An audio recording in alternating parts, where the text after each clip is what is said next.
You are tuned in to the High at 9 News Hour, where you will hear from cannabis industry experts and professionals from around the country talk about important topics while shining light on global issues and discussing cannabis as it relates to politics, regulation and reform, data and technology, science, research and medicine, family and parenting, art, celebs and entertainment, fitness, sports, mental health and wellness, and plant-based medicines and entheogenics.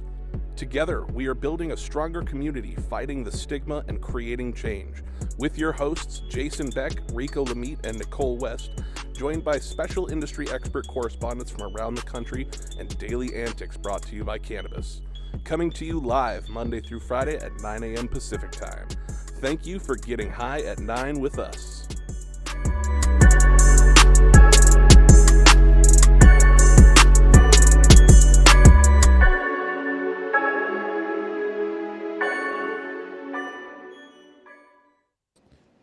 Oh, yeah. Good morning. It's Monday, September 12th, and thank you for joining us and getting high at 9 with us. It's also high noon on the East Coast, and please remember to like, share, and subscribe to all of us on all of our social media platforms. We're live every Monday and Friday on YouTube and audio only on Clubhouse. And if you're on Clubhouse, you can participate if you raise your hand and have a brief comment on the story that's most recently presented. But without further ado, let's pay a quick bill and be right back.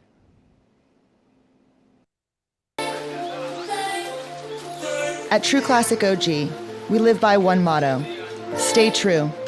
We stay true to our legacy cut of True OG that's always fresh, piney, gassy, and delicious. We represent the spirit, hustle, and diversity of our great city of Angels. And we stay true to the spirit of this plant, doing everything in-house to ensure that you get the highest quality and consistency with every batch. And that's what's made us LA's favorite OG. True Classic OG. Stay true, Los Angeles.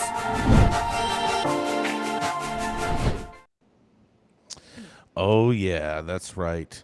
First of all, since it is September 12th, we missed 9/11. Let's take one brief moment of silence in remembrance for all the fallen victims of 9/11.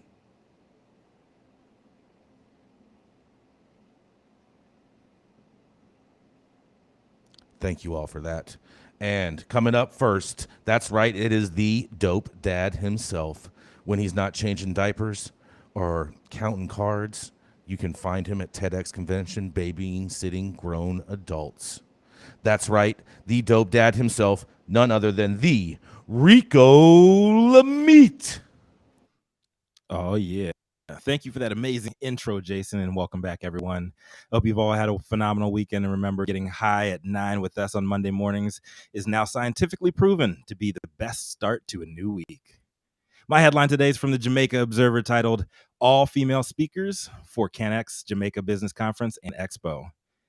The 5th annual CanX Jamaica Business Conference and Expo kicks off this week, running from September 15th to the 17th at the Montego Bay Convention Center. And for the first time in conference history, all keynote speakers will be women. And while this shouldn't be major news that a conference will be featuring an all-female lineup for keynote speaking duties, it is.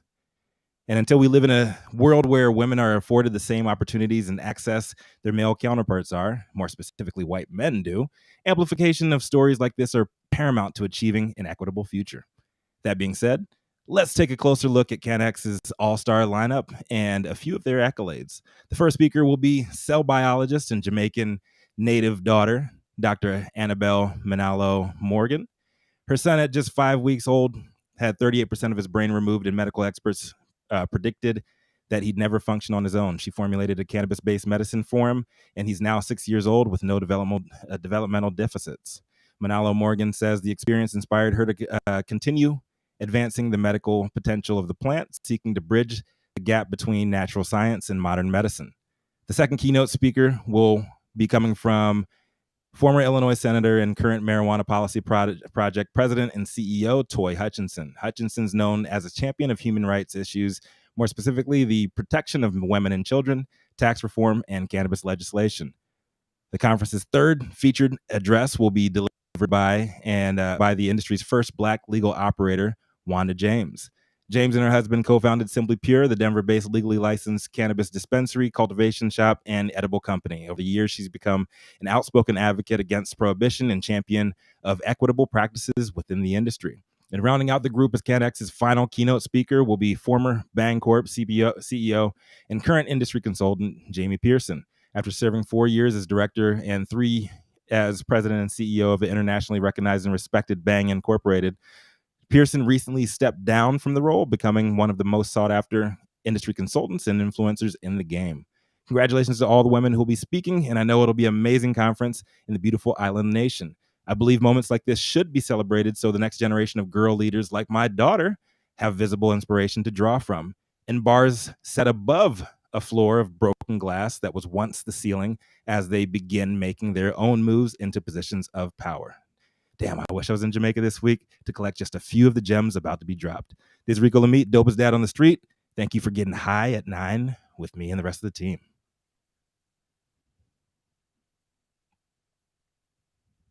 You guys got some comments? Come on now. Come on. Wow. In. I just have to applaud Douglas Gordon and the team from CanX Jamaica for making this bold decision. And make no mistake, it's a decision. Those keynote spots are highly coveted and paid for in a lot of places and conferences, let's just be honest. So I just want to applaud the CanX team for elevating the voice of the women in this industry, because there's a lot of wisdom there. So yes, I'm going to sound totally biased when I say this. It's probably going to be one of the most educational conferences that anyone's ever paid for. So like, if you want to get your money's worth at an expo where you're not going to walk up and probably just hear people pop their own collar for their own business, and they'll probably actually give you some real life gems to help extend your career, build your business. They're going to actually help you. I think this is going to be the expo. And again, I'm not trying to be biased or anything, but I do know, as a woman in this space, we work twice as hard for half as much credit on a regular basis. So I guarantee you that's going to be twice as good. And unfortunately, I think there's only a couple articles about this that we've seen, and so it sounds like about half as much press, but yeah, I think it'll be twice as good, which is expected, right? I would also applaud them for doing that. I know last year at CWCBE, for the first time, we set aside a whole section for Women Grow and for female entrepreneurs, and provided that to them. And honestly, it was the most energetic, it was the most well-received, best part of the conference. Everyone loves speaking to the women. I think women just have, and no offense to you, two men up there in the corner, but women just bring a different energy and dynamic to these types of events. And I think a different perspective that's definitely needed in this industry. I think a lot of people forget a lot of this industry started with the caregiver, which was generally women. And so I think a lot of respect needs to go to the women who've built this space. And I'm glad that Jamaica's doing this. Female plant. Yes. Yeah, I have to give it to the organizers as well. And I hope that because the content is going to be such fire, that companies around the country will understand that they need more women to be better.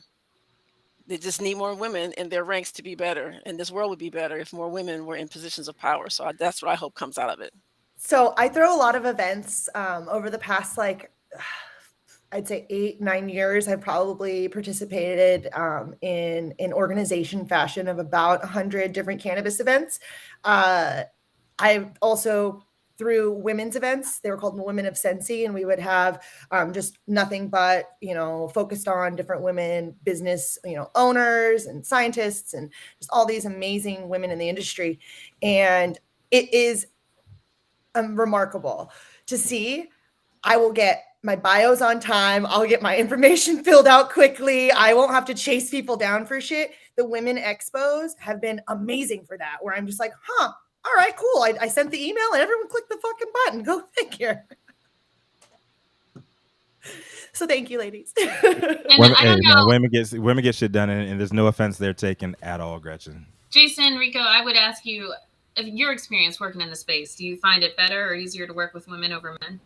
Yes, I think it's better. Over my I said 6 years on above ground in this industry. And this is just me keeping it real, and I have the facts and the figures to prove it. Like, the women on my teams have always got it done. They've been better salespeople on my teams, and they actually follow through what they said they're going to do. Period. Well, I'm going to say it always depends on the job. But overall, I will say that as far as all employees, I have a majority of female employees over male employees. I'm sorry, I just can't hide my excitement here. Y'all know, but my podcast is focused on the women in this industry, and it's just like, those are the vibes. It's, we can work together. Let's find a solution. What's your goal? This is my goal. Hey man, we're more powerful together. And we bring the men into that, I feel like. I mean, it's just, you know. And none of us would be here if it wasn't for a woman. So shout out to all the women out there. Big ups. Big up to the ladies, to the mamas, the babies' mamas, and the babies' mamas' mamas out there doing the damn thing. And let's not forget about let's not segregate. We also have to include the female plants. Yes. Oh, absolutely. Indeed. Absolutely. Well, thank you so much for that headline, Rico. That story was a great way to start our week.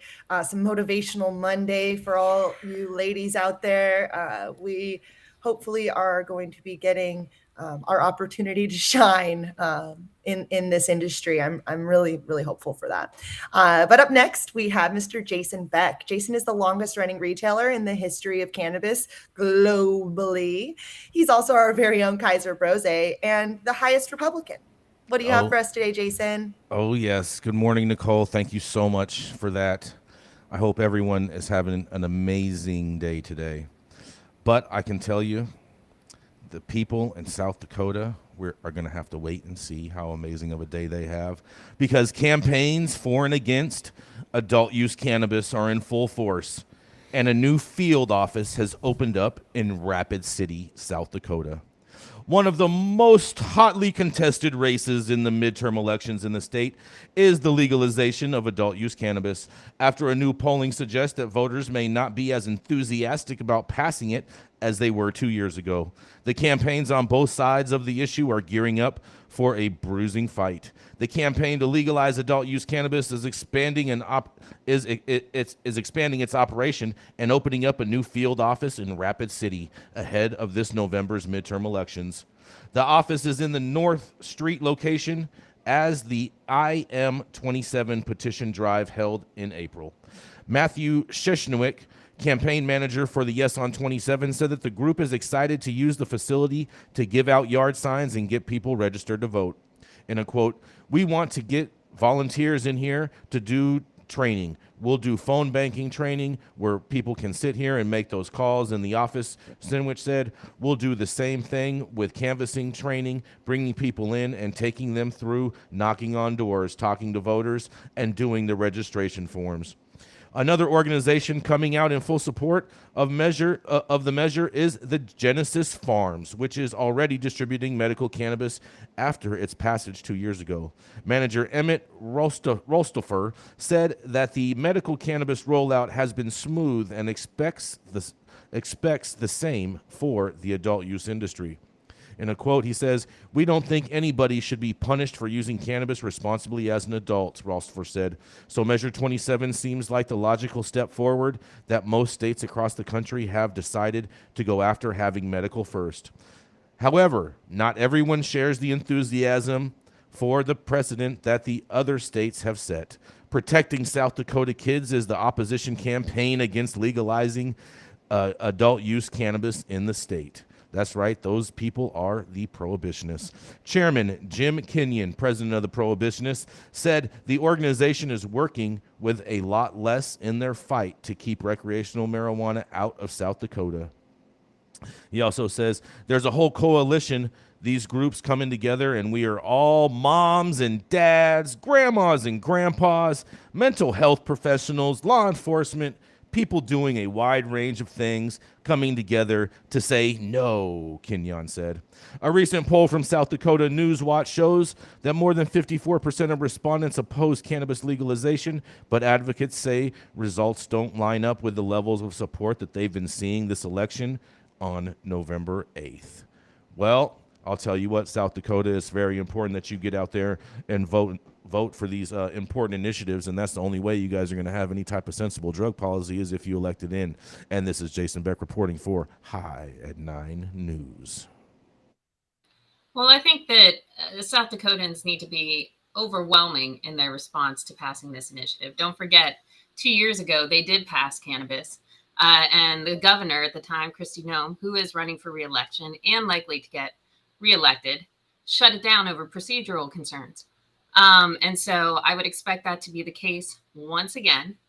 But if she sees 70%, 80% of the vote is for cannabis, I think the woman's going to be hard pressed to try and push back against it, especially when she's eyeing up a presidential run in 2 years. We shall see. What if, Gretchen, what if it passes by a much smaller margin, like 52, 54, even 57%? What do you think? I think then she will absolutely have room to go after it. And frankly, when you look at the polls, folks have said 51% disagree with her handling of cannabis, but she still has a higher approval rating.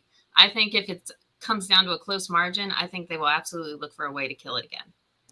Maybe she can get her good friend Herschel Walker to fly out and help her with the rhetoric again. Oh, Jesus. Here we go. Here we go. Yeah, not going down that trail. She did last time. Just saying. I mean, she did. Herschel Walker's campaigning, bro. He's, and she has big aspirations, and she needs to get off of her prohibitionist hot seat because it's not serving her any good in South Dakota or nationally if she wants to really elevate herself to that level. But does she really care? Do you think that she really cares? Or she's stuck on her laurels? She will care once it affects whether or not she can be electable, as well as the type of funding that she'll be able to receive from campaign contributions.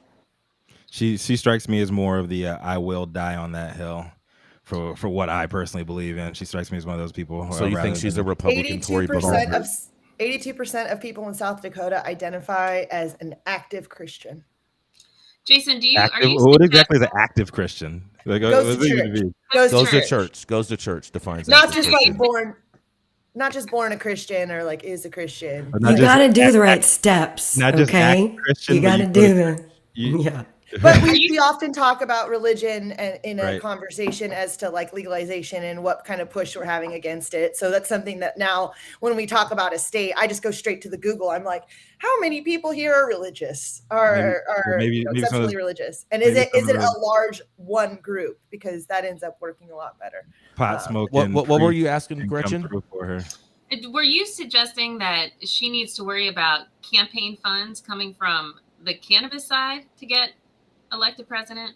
Are you suggesting big money is coming out of cannabis for her if she were to back this? I'm just That's saying a valid point, Gretchen. We ain't got no money here. We ain't got no money. She doesn't care what we think. You'll be surprised. Just watch. Just wait and see. I've been waiting and watching for years to see some cannabis money start rolling in. Yeah, no money. The only people that are no giving trackable money are like fucking like Curaleaf and that sort. There's like probably like 4 or 5 companies that are giving money, and it's basically like, you're partnering up with a publicly traded company pretty much. That's probably a subsidiary or a conglomerate of other publicly traded companies, and you're just working with business in the same way, big business. But like cannabis isn't giving big lobby when it money. comes to lobbying on the Hill, cannabis is bless your heart money. That's all it is. Yeah. Bless your heart. And for those of you who are not from the South, please elaborate on that. I need some bless your heart. For those of you who are not from the South, bless your heart. Some collection plate. Yeah, it's bless your heart. Bless your heart. Collection plate cash. Mm-hmm. Now let me step on your neck. Bless your heart in a nice way is like, aw, you dumb bitch.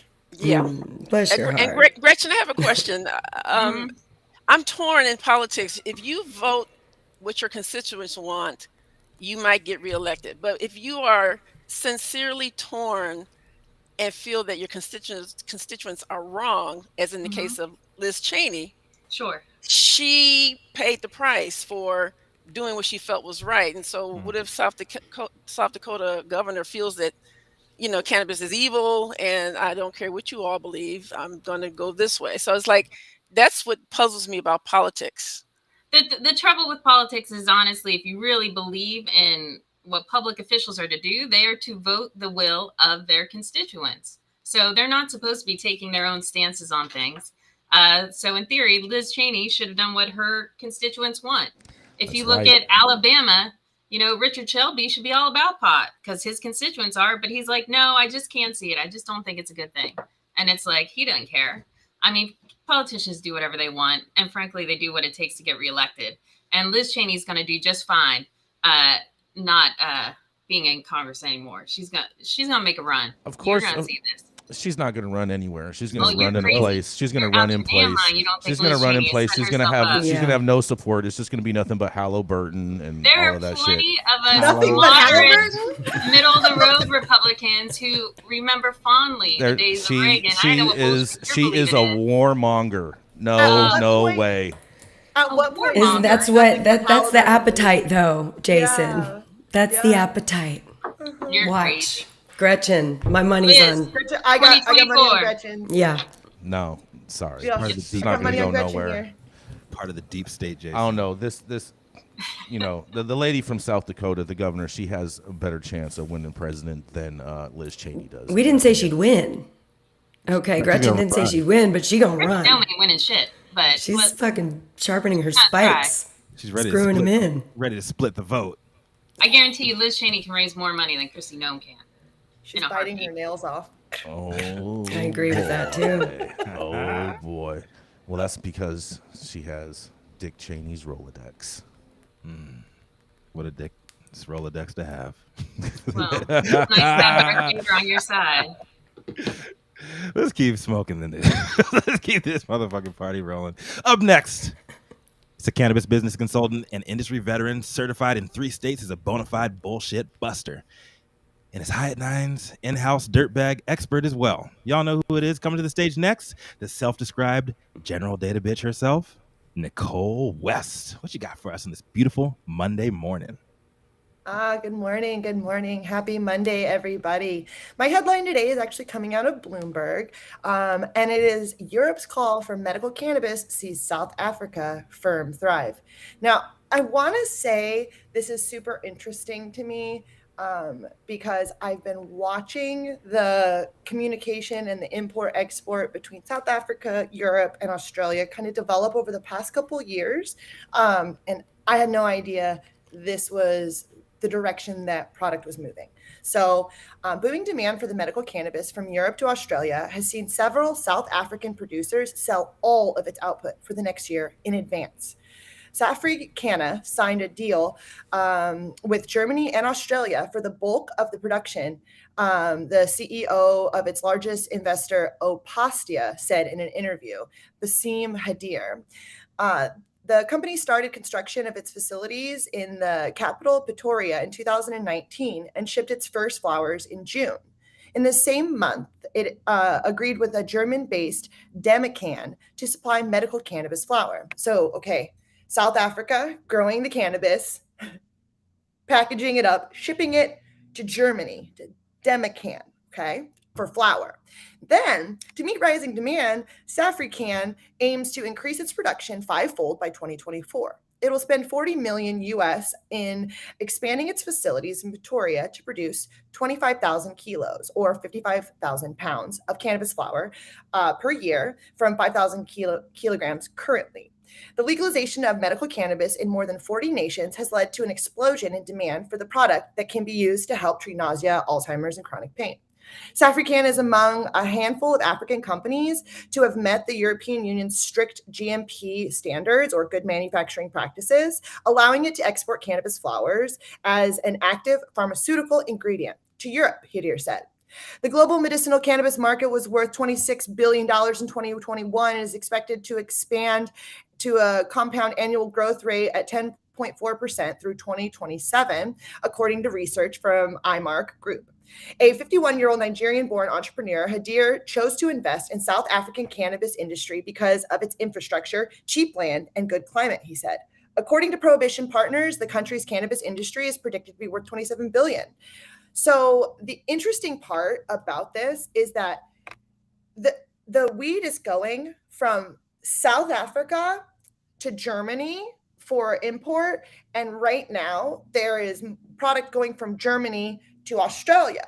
But 2 years ago, Australia started making all of this money exporting weed from Australia to Switzerland. So I'm just saying, logistically speaking, couldn't there be a better way to keep weed within the borders that we're growing it and produce product that we test locally and use locally? And then it made me have a little bit of a head scratcher about South Africa in general, because South Africa legalized cannabis for adult use in 2018. However, it doesn't allow for it to be in public. So there's no ability to sell the product. So all of these large farms that are growing cannabis in South Africa, in fact, are exporting all of the product. None of that product is staying within the country. And so then I started to wonder, at what point is South Africa going to have ability to purchase product? And when I was there was a few coffee shops, and there are, some workarounds, very similar to Amsterdam in the way that the businesses ran. However, I'm really curious to see what happens over the next year or so with South Africa, because there is a growing revolution right now. They call it Daga in South Africa. And, just look up the Daga couple. And it is insane to see what's happening right now with the revolutionaries for cannabis. I mean, people are literally being murdered by the government in the effort to try to bring cannabis to South Africa. And I'm watching this right here, and it makes a ton of sense, because they're probably making a ton more money sending their weed to Germany than if they sold it to the people of South Africa. And I'm Nicole West, getting high at 9 with y'all. Thank you for covering this, Nicole. I know Nicole Bafong on our team has covered that movement in depth several times too. It's very, very fucked up what's going on there. But I thought that Pretoria was an American sovereign nation outside of Quahog. I don't have an answer for that. Never saw that on The Family Guy. Oh. Jesus Christ. I knew I had heard of Quahog. I was like, where the fuck Me is too. Quahog? I'm I was like, where the hell is that? I Where think is I've that? been there. I was like, I have no answer for that because I don't even understand your question. So I'm just going to sit here and be like, I don't know. So Peter established a sovereign nation with he called it Pretoria. Sorry. Oh, that's right. Right over y'all's heads. That's right. I forgot about that. Oh my God. Okay. Regardless, it's not efficient at all, and it just goes to show that old habits die very warily, and it looks like the same old shit that we've seen happen in history over and over and over again. Yeah, and like I said, I'm curious to see at what point does South Africa actually get the ability to cultivate product for themselves and have cannabis for themselves, because the idea of legalizing for adult use and just saying, but you have to keep it completely in private and like there's no public access to it, basically means like buy some seeds, put it in your backyard, and never fucking leave. Right. So you're saying there are no dispensaries? No, there's some like cafes, and some of the cafes have like a bunch of CBD. They all have a ton of CBD products, right? Like a gang of CBD products, and then there is some weed. There's probably about when I was in Cape Town, there's probably about 5 to 10 spots that like sell weed, but it's because you become a member of a club, and it becomes this whole thing where you're like, it's not a cannabis sales per se, it's gifting or some workaround that they get for the private membership part. Do we know anything about cannabis consumption in South Africa? Are they big consumers? I mean, like compared to other countries, are they big? Do they want to smoke? Is this been a big part of their culture? It is a big part of their culture, and yes, they want to smoke. Nicole, when you were out there, how would you rate the quality of cannabis? You're out there. B-, D+. However, some of the terps, like I smoked Durban, and that was Durban, and it's like when you smell Durban, and if you know cannabis and you smell Durban, bro, it was and I went on like a mission to find it, because I'm like, this is the oldest strain that we know of, or cultivar that we know of on the planet. And so I'm like, I want to smoke that shit. Like, I need to smoke that. And I did. And the smell was so strong. I think Durban I sent pictures. Poison is the oldest cultivar on the planet? One of the oldest ones that we know of. Okay, all right. Yeah, as far as the ones that, the roots of where it comes from, not like necessarily Durban, but like the root of Got it. that strain. Yes. Yeah. Africa and Afghanistan are the like oldest documented like cultivars where we can be like, this is what this is and where it came from. Not the oldest of weed. We just had weed, you know? Yeah. Yeah, I agree with you, Rico. I feel like all of the riches of Africa are not being experienced by the people, and just their leaders are probably being paid to make these deals and Yeah. exporting the riches out of the country, and the people don't even get to experience it. It's awful. At all. Well, maybe with the death of the queen last week, at least you can get some of those jewels back. Well, when Yeah, I'm really it's like, why would anything be different? I'm sorry, just to hop in here, but why would anything be different on this continent just because it's a different product? You know, the people are going to Right. be the ones who suffer. The environment will be the one to suffer. We're all suffering. Humanity suffers. So if you can benefit on those terps or whatever, those diamonds or that whatever.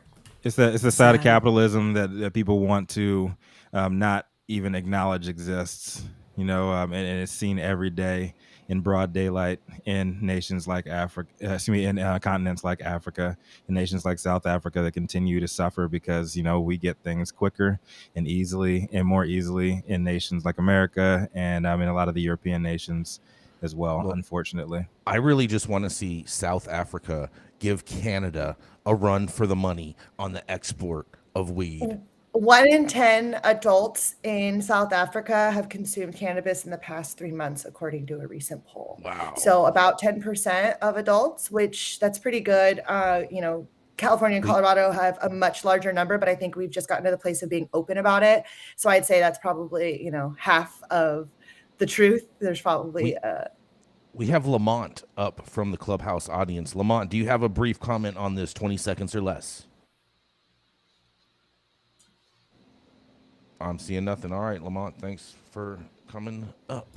All right. Well, thank you guys for indulging me in that conversation. And yeah, I'm definitely Great story. curious. I'm curious to see what's actually happening because half of me wonders if any of this.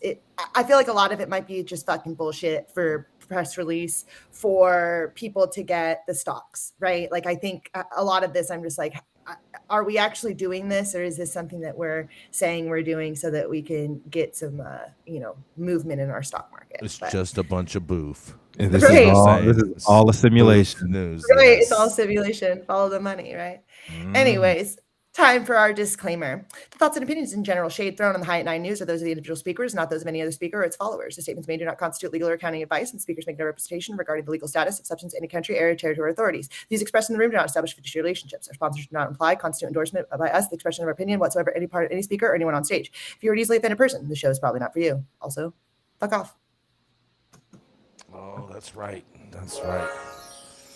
Flying into LAX and you want to taste some of the best weed in the world? Then stop by LAXCC, the closest dispensary to LAX. Located at 8332 Lincoln Boulevard and open from 8 a.m. to 10 p.m. 7 days a week.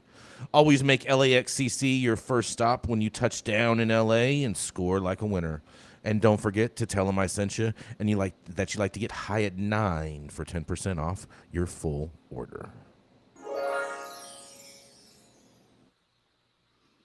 Our next correspondent splits her days and nights between cooking delicious treats and battling out on K Street with pot-loving libs across the aisle. She's a full-time, feisty, red-headed conservative with Mayflower roots and a unhealthy love for all things safe banking alongside her good friend Jason Beck. Coming to the stage next, the founder of Panoptic Strategies and our very own Washington insider, Gretchen Gailey. Good afternoon, Rico. My headline is coming from Marijuana Moment. And of course, it's about safe banking. Senator says marijuana banking bill will help light bulb manufacturers and others outside of cannabis industry. It's not just marijuana businesses that stand to benefit from a bipartisan cannabis banking bill, as Senator and top insurance officials said on Thursday. It's also about safeguards for ancillary companies that serve the industry, like a light bulb manufacturer whose product malfunctions in a grow house, catching fire and creating insurance liabilities. Senator Bob Menendez gave the light bulb example during a Senate Banking Committee hearing when he talked about the need to pass the Safe Banking Act, which also contains insurance-related provisions that were integrated from separate legislation he's sponsoring. According to Congress.gov, this technically marks the first Senate hearing on the Safe Banking Act during the 117th Congress, even if the legislation was only briefly discussed as part of a broader meeting on insurance issues. Menendez says, I'm concerned that businesses that have nothing to do with cannabis could face serious consequences. Imagine a scenario where a New Jersey light bulb manufacturer sells a product to a state legalized cannabis business, and there's a fire related to that light bulb, causing the business to suffer loss. Under current law, in this scenario I just described, could the light bulb manufacturer's insurance company face federal charges? They paid the claim. Kathleen Bahrain, a representative of the National Association of Insurance Commissioners, replied that they support this really critical cannabis banking reform, telling Menendez that the challenges that the insurance companies have is using the banking system to transfer funds to a cannabis business. So the answer is that if a circumstance which could be challenging for that light bulb company's insurer in trying to use the banking system to pay money to the cannabis business, Bahrain, who serves as Maryland's insurance commissioner, said, it's really critical that businesses be able to buy insurance, that they be able to pay for that insurance, and when claims occur, the insurance companies be able to use the banking system to pay those claims. The Safe Banking Act would allow that to happen. While there are some lawmakers who would like to see the standalone bill brought to the floor for a vote with the expectation that it enjoys enough bipartisan support to be enacted, leadership isn't on board with the legislation as drafted. I like the story just because I like that other folks are talking about safe banking. I like to see Menendez involved in the discussion. He is considered a senior member of the Senate. And I think any time that we can talk about cannabis reforms anywhere, even if it's a hearing outside of, actual cannabis discussions, I think it's important. And people will start to see that cannabis is a part of our daily lives and should not be treated separately. This is Gretchen for High at 9 News. That's right. Pass safe banking already. Fuck safe banking already. You're just a hater, bro. That's what people no licenses say. Fuck safe banking. Definitely need banking. And the insurance issue, Gretchen, is literally something that I've been trying to stay kind of quiet about because I don't want to cause a ton of liability. But at the same time, I have to kind of squawk about because my job is liability assessment and addressing it. But we're in this weird fucking place where it's like we don't have enough insurances and we're not protected enough. But I don't want to say that too much because people are fucking The prohibitionists will use it against us. So you want to talk about insurance, but you can't because you have lack of insurance to talk about insurance. Yes. Our coverage doesn't allow us to talk about it. To talk about how uncovered we are in these businesses. And I'm talking about labor law. I'm talking about logistics. You want to talk about getting out on the road, moving material around on the fucking road? Naked. You're just out there just naked. Like fucking no windshield, balls out. Like it is dangerous out there. Like sounds like a cool ride. No, it is scary because without the ability to have proper banking and proper insurances, we are literally just liability movements. The moment you leave your little space, it's scary. And I'm talking about the moment that product leaves or the moment that people leave. It's dangerous. And so I would like safe banking as somebody who looks at liabilities and says, without this next step, we're never going to get any of these big insurance fucking coverages and these big carriers to protect us as businesses like we deserve as a real business. Like we deserve real coverage. We deserve to be protected from people being, ambulance chaser, shithead lawyers, which right now we're not. Yes. We're not protected from those people. And we hate those kind of lawyers, ambulance chasers. I think you bring up such an important point that people aren't realizing. A lot of people say, if we pass safe banking, it's not going to do much. It's not going to move the needle. It's not going to get investors off the fence, yada, yada. But there's so many other issues that safe banking touches that can really help businesses on the ground that we need. And I'm sorry if everyone thinks it's just going to help Big Brother, but that's just bullshit. It's not going to just help the major companies. There are small businesses that are struggling, and safe banking, Rico, go fuck yourself, can help. And I got a wife. That's right, Gretchen. 100%. And I will say it over and over and over again. No, fuck safe. Fuck safe banking. Unless Rico, you've already backpedaled on the issue. Hold on. Unless you use the amendments that were put forward by the CRCC earlier in September, then I could rock with safe banking. But until you couple them with helping out the communities that you've already fucked over with fucked up banking, then it's just not going to work. It's not going to work. It's not going to be anything except for a boon for large businesses and large insurance companies as well. Period. I have no problem with the amendments put forward by the CRCC, and I will say, after being at the PBC conference last week, I think people are taking those amendments seriously, and I think they are getting a good hard look at for Safe Banking Plus, and I think you may be a little happier. You won't be fully happy. I know that ain't going to happen, but I think you'll be a little happier. Nobody is, and I'm okay what with that. gets proposed down the road. I think nobody is, and I'm okay with that. I just hope that Safe Banking Plus doesn't end up like CNN Plus. Oh, yeah, that's right. That shit got canceled. Absolutely no viewership, no support. That's right. That's what happens when you're fake news. No, it's not. When you're fake news, you live forever. Evil never dies, bro. We'll see. I mean, you see what's happening over there. They have major restructuring going on over there. They're going to become the new Fox News. That's bro. They know where the money's at. I think that's the word structure is for sure in there. I just don't know where. All right. Well, that was a fantastic story. Thank you so much for bringing that to our attention, Gretchen.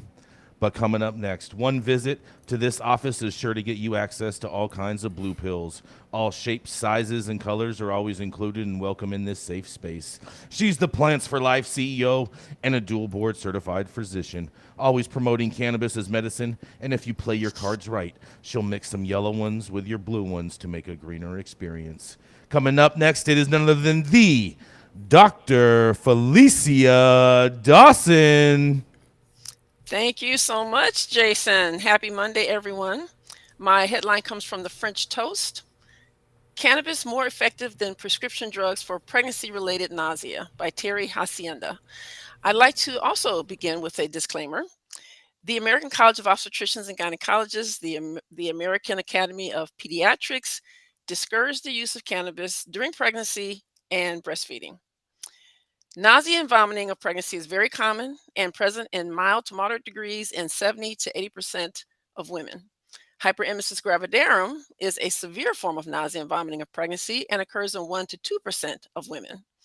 Hyperemesis gravidarum can result in dehydration, nutritional deficiencies, weight loss, metabolic abnormalities, fatigue, hospitalization, depression, postpartum PTSD in the mom, and in the baby, growth restriction, low birth weight, preterm birth, low Apgars, and in very severe cases, neurodevelopmental delays, ADHD, and decreased cognition. A new study published in the journal Geburtshilfe und Frauenheilkunde, which is my sincere attempt at German, stands for obstetrics and gynecology, and found that cannabis works better than prescription drugs for treating hyperemesis gravidarum. Researchers from University of California, Los Angeles, and Oregon Hyperemesis Education and Research Foundation polled 550 people who experienced nausea while pregnant, found that 82% of those who used cannabis found relief. Only 60% of prescription anti-nausea medicine users received relief. Other findings in the study: 96% of the 550 people used pharmaceuticals. Only 25% of them gained weight. 14% of the 550 sample used cannabis. So that means that some people were using cannabis and pharmaceuticals. The people using cannabis gained 56% of them gained weight, as opposed to the 25% using pharmaceuticals. A little over half people use cannabis daily or multiple times during the day. The most frequent use of a delivery method was smoking at 59%, followed by eating at 19%, drinking at 9%, and vaping, topicals, and dabbing came in at 5%, and 3%. 57% of the products were THC only or THC dominant, and the researchers made a point of stating that these two types of cannabis preparations seem to do better than the one-to-one THC CBD and the CBD dominant strains. The article goes on to talk about a case study that came out late 2021 from Israel, where 4 patients with hyperemesis gravidarum smoked cannabis. It was a THC dominant strain, and all 4 ladies did well. Their babies came out perfectly normal. The researchers do state that their limitations include it being a self-report project. Also, even though they put this survey in 21 countries, or 21 countries participated, 79% of the respondents were white women living in America in the suburbs. Also, they did not use a standardized tool to measure nausea severity, and they did not include hospitalizations and other forms of treatment. I have heard and read comments from physicians, typically male, that there's no evidence that cannabis works for nausea and vomiting of pregnancy or hyperemesis gravidarum. While this survey is not a randomized placebo-controlled trial, it points to a truth that women, their midwives, herbalists, and yes, some of their physicians have known for thousands of years. Cannabis works for nausea, vomiting, and hyperemesis gravidarum. I honor these researchers who persisted and were able to get this important work published, even if they had to go outside the United States to get it done. Also, the National Institute of Drug Abuse needs some props because they funded this work. It's now time to deschedule cannabis so that researchers can use the whole plant and begin replacing the body of science that failed to control for confounders and based primarily on synthetic cannabinoid isolates. This body of science continues to misinform healthcare providers about this plant medicine to this very day. I'm Dr. Felicia Dawson, reporting for the High at 9 News. What are your thoughts? It was a great article. Thank you Yes. so much for covering this, Dr. Felicia. Such a privilege for us to have this coming from the mouth of a doctor as well, and all of your work that you've done in the field too. Much love.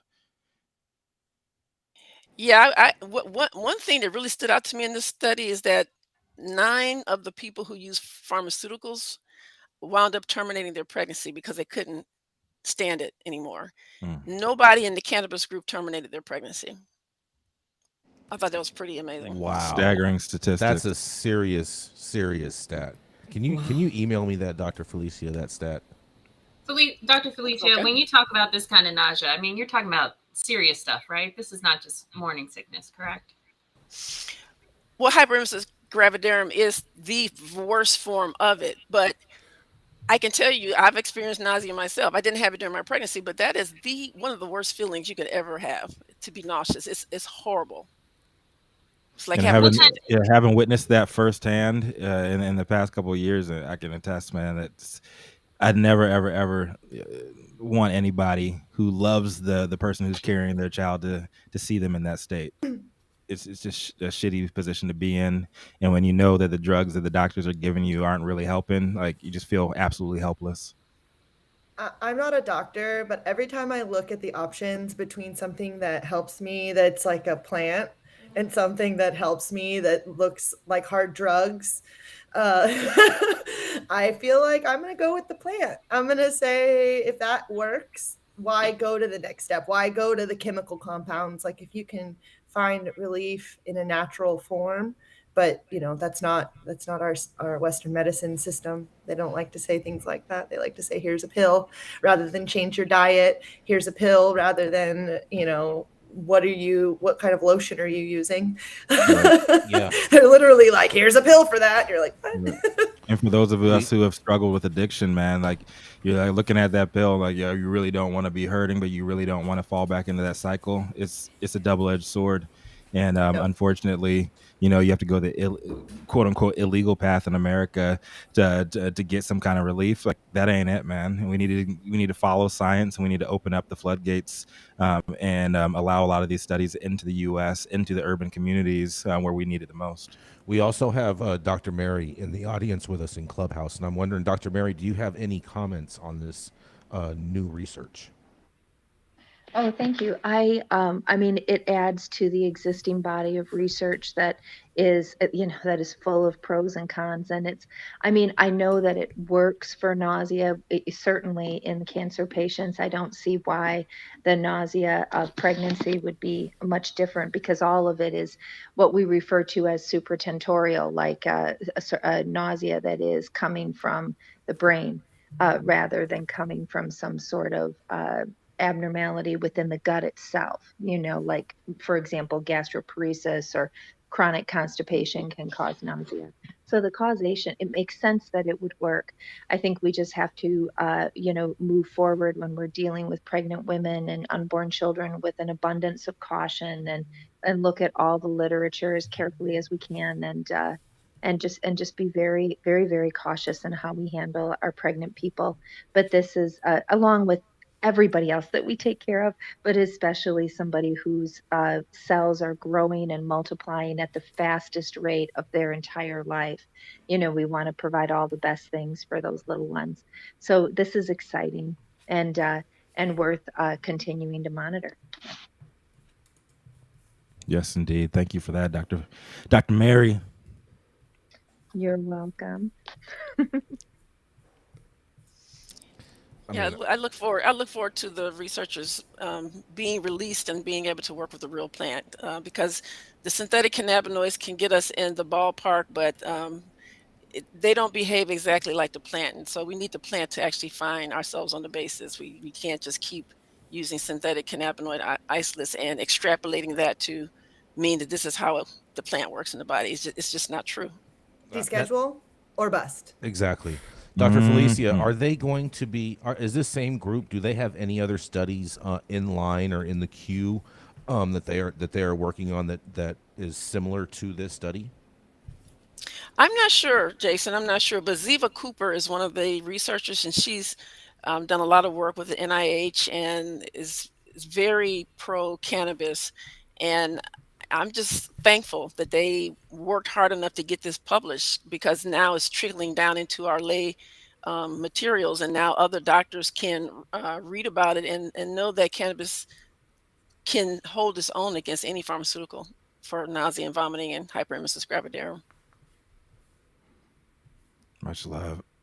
So up next, and bringing us home today, this feminized Lone Star State advocate and storyteller is the co-founder of Grow House Media and can be found weekly on her podcast by the same exact name, Feminized, where she interviews some of the dopest women in cannabis. You know who it is coming to the stage next. Liz Grow. What you got for us this beautiful Monday morning? What's popping? Hey, I'll tell you what's popping from the great state of Texas, you guys. This article came out on Sunday. Shout out to Miss Nicole West for sourcing it. But it's hemp was supposed to save Texas farmers during a drought, but it hasn't yet. This is from the San Antonio Current by Sneha Day. When the Texas legislature legalized hemp in 2019, State Senator Charles Perry called hemp the hot crop, a drought-resistant lifeline for farmers. It got the Senate and the House with unanimous votes. It had the backing of Agricultural Commissioner Sid Miller, allowing the Texas Department of Agriculture to create an industrial hemp program here in Texas will give Texas farmers an exciting new opportunity to thrive. And that's something we should all get behind, said Sid Miller to the Texas Tribune then. It's all about Texas farmers and ranchers, seeing them prosper. But since legalization, farmers have lost interest in hemp, especially the kind grown for fiber and grain to make clothes, textiles, and paper. Those who invested have yet to see returns and say hemp, like other crops, is struggling across the state during one of the driest years on record. Farmers across Texas are having to cut their losses by abandoning failing crops used to save valuable resources. And with so much at stake, some farmers just aren't willing to risk investing in hemp. The interest is not there with farmers, said Kyle Bingham, the president of the Texas Hemp Growers Association. They don't want to waste time, money, land, or anything on hemp right now. And as hemp production struggles to take off, farmers are still straining to make profits, hitting rural communities that depend greatly on the agricultural community. This year's drought was the first serious weather test for Texas' emerging hemp industry. And by all measures, hemp planted in Texas soil hasn't been able to withstand extreme conditions. To say this is a drought-tolerant crop is not accurate. Cheers to that, said Kyle Bingham, who grows industrial hemp along with grapes on his Meta farm southwest of Lubbock. We can grow dryland cotton on a year like this when you never have any success with a dryland hemp crop. The state, seeing its driest year since 2011, with more than 76% of Texans facing drought conditions, has had devastating impact on Texas farmers, and those hemp farmers are no exception. Farmers saw industrial hemp fail because the soil hardened in the dry heat. Hemp can also be grown for CBD, in which case is grown in greenhouses, but that needs even larger amounts of water than industrial hemp. For hemp to grow CBD and fiber, optimum daytime temperatures production is 70 degrees to 80 degrees, but temperatures across the state this summer broke highs and were often over 100 degrees, compounding conditions that led to low-yield crops. The U.S. Congress passed an Agricultural Improvement Act of 2018 legalizing hemp at a federal level as long as it didn't contain more than 0.3% THC. And the following year, the Texas legislature followed suit, creating a pathway for the production of hemp and hemp-derived products with hemp-derived CBD oil with less than 0.3% of THC. The bill gave the state primary regulatory authority over the production of hemp. But it wasn't just about regulation. Advocates envisioned a booming hemp industry in Texas. At one hearing, the House Agriculture and Livestock Committee heard testimony about out-of-state success in Kentucky, which was a hemp pilot program where they were paid $3,000 to $5,000 an acre for hemp. The agricultural industry has been facing an economic downturn for some time. Even in cotton, a crop that's seen strength in Texas agriculture, it was struggling. The legalization of hemp was welcomed as a possible solution to the downturn, even an alternative to cotton. But now hemp licenses are down, according to industry experts.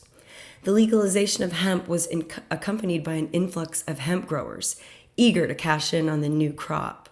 But the demand couldn't keep up with the gold rush mentality, and Texans were flailing and failing to find buyers after they harvested the crop. And there still isn't even a clear market for hemp in Texas, y'all. Farmers are finding little to no established processing facilities or consistent buyers looking for Texas-grown fiber or grain. Many retailers are still sourcing their fiber and grain internationally to get goods at a better price point. But despite all of this, the leaders in the hemp industry maintain optimism that the crop can take off so long as farmers can regain interest in the industrial hemp and introduce it into their row crop rotations. Farmers can work hemp genetics to better tolerate drought conditions. And a lot of that research is happening at Texas A&M University. But with licenses down, the industry must build an appetite for the crop in a fragile industry in which taking a risk with hemp has already hurt many farmers. Time is running out and the promise and potential in Texas is waning. You guys, I have spent so much time with hemp farmers in Texas over the past 2 years, and I was able to document all of this excitement and hope in the very first year. And now we're just seeing things, they're just not panning out. We really couldn't learn from other states, but we had to try. But what I have to say about this as a proud Texan is that what burns is really undereducated and inadequate lawmakers are standing in the way to research and prosperity, and they're not supporting our farmers. So I'm pissed, and I'm glad that this year is an election year for all Texas lawmakers, y'all. I'm Liz Groh, and I'm a proud Texan, and I'm reporting for High at 9 News. What do you guys think about this story? Liz, I think this is just a picture of what happens when government does not get behind what they are pushing. I mean, this is why we need regulations. This is why we need legalized markets. I mean, the processing of hemp, I think, has really been the downfall of the hemp industry, is folks are coming together with their farms and stuff and have nowhere to go with product. I mean, if you want to make money in this industry, open a hemp processing facility. It's sorely needed. It's sorely But it's a needed, long-term but investment. it's a long-term investment, and the cost and return on it right now is so fucking low to the hempcrete, the actual profit margin on making the hempcrete, because now with the cost of wood and everything going up and steel, there might be more of an opportunity now, but at that point hempcrete might be that much more as well, but the actual what they can sell it for, it's such a small number. I Googled, this is such a random reality. I Googled how much does it cost to grow an acre of hemp, because I know how much it costs to grow an acre of cannabis where you're trying to like smoke that shit, and it is way more. So I had to look it up for hemp.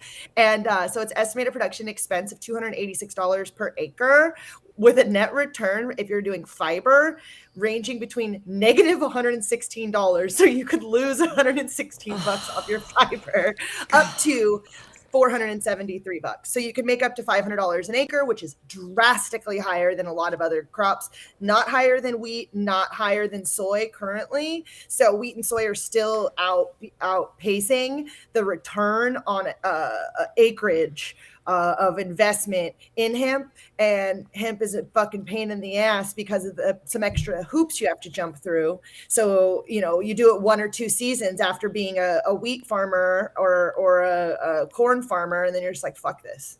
Yeah, and what we saw in Texas too is a lot of farmers are like, I'm a farmer, I've got many, many sections. They talk in sections and not acres. And I learned this, if you ask them how big their farm is, that's rude. Don't do that. Okay, just a little tip from me to you. Yeah, it's like asking them how big their dick is. It's like, just dude, the tip. I just want to know how much of this shit you're willing to give to hemp, and it's really sad, but a lot of ego went into it too, and that's a lot of it you have to know Growers, the not acreage, showers. so that's not really an option. Like you have to tell me how many acres we're growing on, because I have to register this in a fucking database somewhere. Well, but if you're personally talking, if you're having a conversation personally and you look them in the eye and ask them, I'm telling you, Nicole, you would die talking to a lot of farmers here. Please grow, how big is your farm? Everything's big. How many hectares you got on your farm, girl? All right. Well, Bigger. we are at time on that story. Thank you so much, Liz, for bringing us some amazing information and some sad information out of Texas. Hopefully we'll be able to see that develop in the way that it was supposed to, but it's looking bleak. So thank you guys all for tuning in. Catch us Monday through Friday, 9 a.m. Pacific time and high noon on the East Coast. Big thank you to our sponsors, audience, supporters, and everyone on the back end keeping us going. Thank you to the haters for still talking about us, and True Classic and LAXCC for helping us eat. All the correspondents for coming on here and getting pretty for the show in the morning. We know it is exhausting, but I think it's noon where Gretchen is, so that's positive. Thank you, Weed, for helping us all be funny. High noon. Thank you to 3S4 for being awesome. Trippy House Cats helping us sound like we know what we are doing. And thank you all for getting high at 9 with us. It's time to run the outro music, guys.